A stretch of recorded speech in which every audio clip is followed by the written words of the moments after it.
Donc, salut à tous. Donc, comme promis, aujourd'hui, c'est l'heure. Je vais vous montrer comment réaliser l'effet droite et l'effet gauche. Parce que cet effet-là, elle impressionne les gens, les boules qui tournent, contourner les boules, waouh et tout ça, venir de gauche à l'intérieur et venir de droite à l'extérieur. Ça sert à quoi? Ça sert à éviter les obstacles qui sont devant, qui vous gênent. Ça veut dire tous les gens, tous les joueurs qui jouent toujours tout droit, tout droit, tout droit, s'ils savent pas faire cet effet-là, ils vont être en galère s'ils sont face à ce problème. Donc, face à ce problème, il y a trois options. Soit réaliser l'effet droit ou l'effet gauche, soit sécher après les boules. Donc, plusieurs joueurs appliquent la dernière option, sécher après les boules. C'est un peu plus compliqué à faire, tandis qu'il y a deux autres options. Je pense que c'est un peu plus réalisable pour tout le monde, avec un peu plus de pratique, avec un peu de pratique, un peu d'entraînement. Ce n'est pas compliqué à faire. Le premier, cité l'effet droite.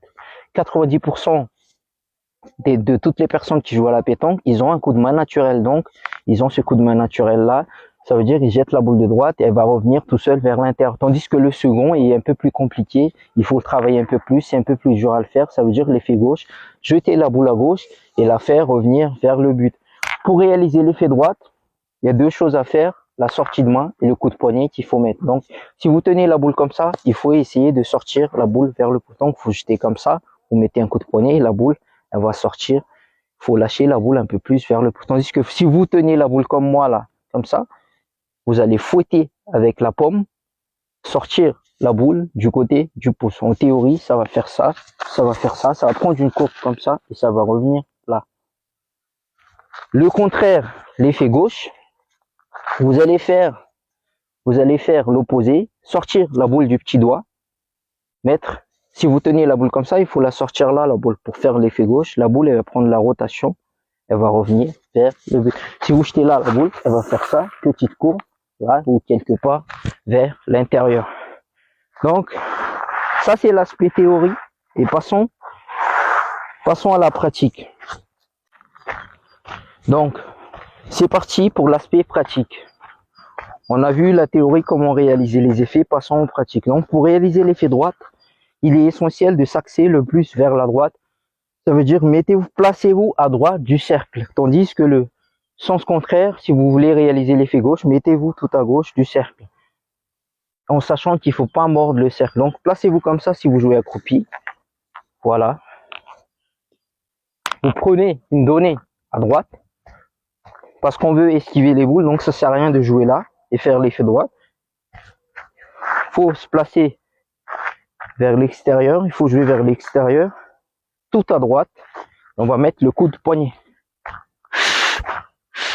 Comme on a dit, je me place tout à l'extrémité à droite. Hop, je fixe ma donne. Je lève ma boule. Et voilà, j'ai ramené la boule vers l'intérieur.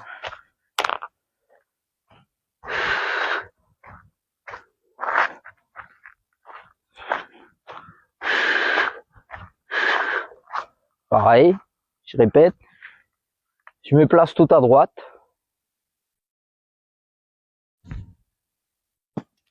Voilà, j'ai ramené ma boule vers l'intérieur. Aucun risque de toucher les trois boules qui sont devant.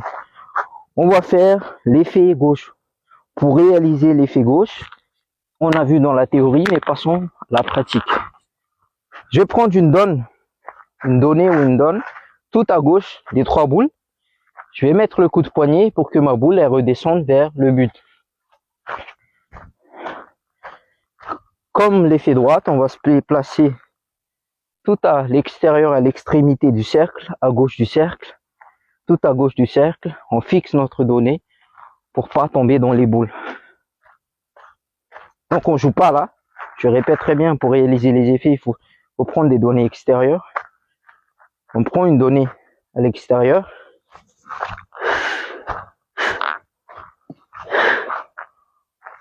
Voilà, je mords pas le cercle. Je prends ma donnée à l'extérieur. Je la sors du petit doigt. Et voilà. Je répète encore une fois. Tout dépendra de la force ou de l'intensité de la rotation que vous allez mettre.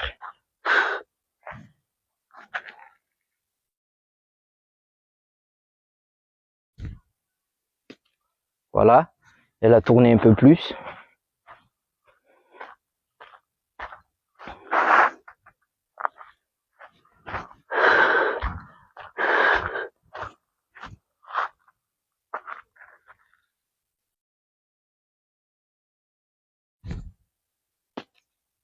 Voilà.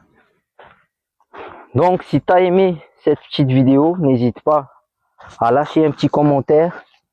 Surtout, les gars, je fais ça vraiment pour vous aider, tout ça. Et arrêtez les questions, t'as gagné quoi, t'as fait ça, t'as fait quoi, on t'a pas vu à la télé, tout ça, je m'en fous complètement. Je fais ça pour aider les gens qui en ont besoin. Et si tu veux progresser à la pétanque et tout, en sachant que ça fait pas mal d'années que je joue à ce jeu, faut se faire plaisir et surtout, il faut être perfectionniste. Travailler toutes sortes de cas possibles. Essayez d'étudier votre mouvement. Vraiment, regardez-vous dans un miroir. Sur ce, à une prochaine vidéo. Ciao.